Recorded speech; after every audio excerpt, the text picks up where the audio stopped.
qualification de l'Algérie contre le Maroc, la Fédération algérienne de football prend une décision radicale. L'équipe d'Algérie a subi une terrible défaite contre l'équipe du Maroc durant la Coupe d'Afrique des Nations de football des moins de 17 ans au pays hier soir. En effet, les jeunes joueurs d'Arouz Kiramane ont été disqualifiés de la compétition avec le lourd score de 3-0. Suite à ce bilan catastrophique, la Fédération algérienne de football prend la situation en main. Selon certaines sources proches, la Fédération algérienne de football aurait décidé de virer l'entraîneur Arouz Kiramane, coach de l'équipe des Coupes d'Afrique des Nations de football des moins de 17 ans d'Algérie, suite à la défaite contre le Maroc, mais aussi du niveau très discutable qu'a proposé ses joueurs, lors de la compétition africaine. L'entièreté du staff des Coupes d'Afrique des Nations de football des moins de 17 ans serait également sur le départ. La Fédération algérienne de football de Djaïd Fizef devrait annoncer la nouvelle de ce changement dans l'équipe technique des jeunes dans les prochaines heures. À voir si les autres équipes d'Algérie seront concernées par ce grand chamboulement. Pour rappel, le sélectionneur a déclaré en conférence de presse hier soir prendre toute la responsabilité de cet échec.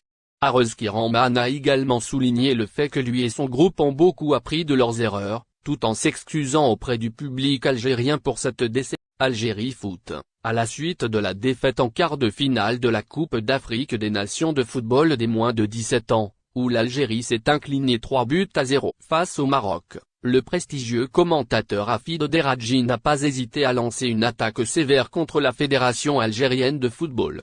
Le journaliste Hafid Deradji, de la chaîne de télévision qatari Bein Sport, a sévèrement critiqué la Fédération algérienne de football après l'élimination de l'équipe nationale des moins de 17 ans de la Coupe d'Afrique des Nations. Selon lui, ceux qui ont intervenu dans les élections récentes de la Fédération algérienne de football pour imposer leurs candidats sans aucun respect pour la situation du football algérien et sa nécessité de changement sont responsables des échecs successifs à tous les niveaux. Des avions qui décollent presque vides. Les explications d'Air Algérie. Alors que de nombreux clients de la compagnie Air Algérie n'arrivent pas à trouver une place pour un vol, voilà que des témoignages fusent sur les réseaux sociaux à propos des avions de la compagnie nationale qui décollent presque vides, notamment au départ de l'Algérie. Face à la multiplication de ce genre de vidéos sur les réseaux sociaux, la compagnie Air Algérie a tenu à apporter des explications. La compagnie Air Algérie est la cible de nombreuses critiques, notamment sur les réseaux sociaux. Des vidéos montrant des avions qui décollent presque vides depuis différents aéroports algériens sont régulièrement publiées sur des pages et groupes Facebook dédiés au voyage. Des vidéos qui font réagir les internautes, qui tirent à boulet rouge sur la compagnie Air Algérie, accusée de manquer de respect pour ses passagers et de faire dans la mauvaise gestion. Face à l'ampleur de ce genre d'affaires qui touche à l'image de marque de la première compagnie aérienne nationale, la direction d'Air Algérie a organisé, mardi 9 mai, une journée d'information avec la presse à Alger sous le thème Air Algérie Fake News, le vrai du faux.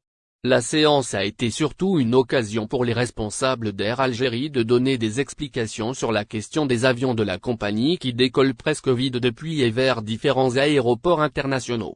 Voici pourquoi des avions d'Air Algérie décollent presque vides. Après avoir montré une vidéo d'un vol Alger-Lyon programmé le 8 avril dernier, publié par un passager sur les réseaux sociaux avec un avion presque vide, le responsable de la direction Revenu Management, chargé des tarifs des billets, du remplissage des vols et des promotions, Fouad Fadi, a expliqué que cela pourrait s'expliquer par la défection de passagers ayant une réservation confirmée et qui ont ainsi payé leur billet. Il explique que si le vol à l'aller enregistre 25% de passagers uniquement, celui du retour connaîtra une hausse de 30%, ce qui fait que la compagnie autorise le décollage de l'avion. Il peut arriver qu'un avion décolle avec des sièges vides au départ de l'Algérie, et vice-versa, mais il sera plein au retour. La demande sur les vols varie selon les saisons. Au début de l'été, et lors du mois de Ramadan par exemple, c'est depuis la France que la demande est en période de pic. Vers la fin de la saison estivale, c'est l'inverse, les vols au départ d'Algérie affichent complet, explique Fouad Fadi. Pourquoi certains vols d'Air Algérie affichent complet, mais les avions partent avec des sièges vides?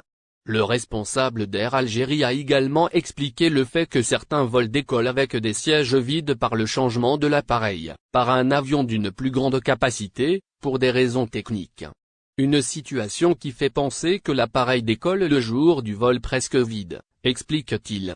Fouad Fadi ajoute aussi qu'il se pourrait que ce vol avec un avion presque vide soit effectué en basse saison.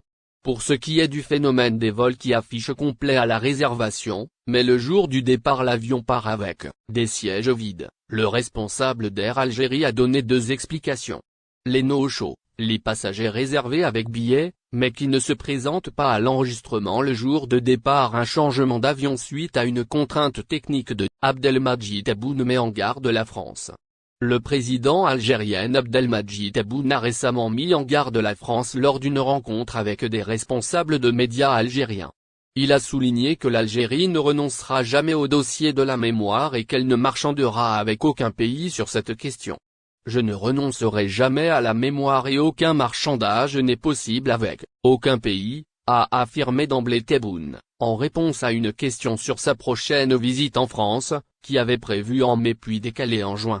Il a également déclaré que l'Algérie avançait pas à pas dans le dossier de la mémoire avec la France, rappelant la création d'une commission mixte d'historiens entre les deux pays pour traiter ce dossier.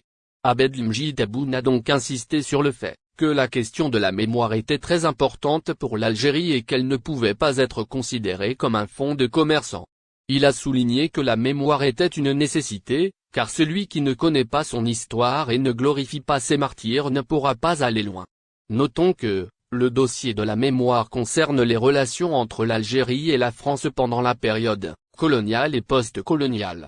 Il inclut des événements tels que la guerre d'Algérie, qui a duré de 1954 à 1962, ainsi que les essais nucléaires français menés dans le Sahara algérien dans les années 1960. Dans ce sens, le chef de l'État algérien a tenu à signaler que la France avait reconnu certains événements de la période coloniale, mais pas leur ampleur. Il a également noté que les archives françaises étaient la mémoire de l'Algérie et qu'il était important de ne pas falsifier l'histoire. Il est à signaler que, la question de la mémoire reste un sujet sensible entre l'Algérie et la France. De nombreux Algériens considèrent que la France n'a pas suffisamment reconnu sa responsabilité dans les souffrances infligées aux Algériens pendant la période coloniale et post-coloniale. Pour rappel, en 2018, le président français Emmanuel Macron avait reconnu la responsabilité de la France dans la mort du militant algérien Maurice Audin pendant la guerre. N'oubliez pas abonnez-vous à notre chaîne Olive News et activez les notifications pour recevoir nos publications en temps réel.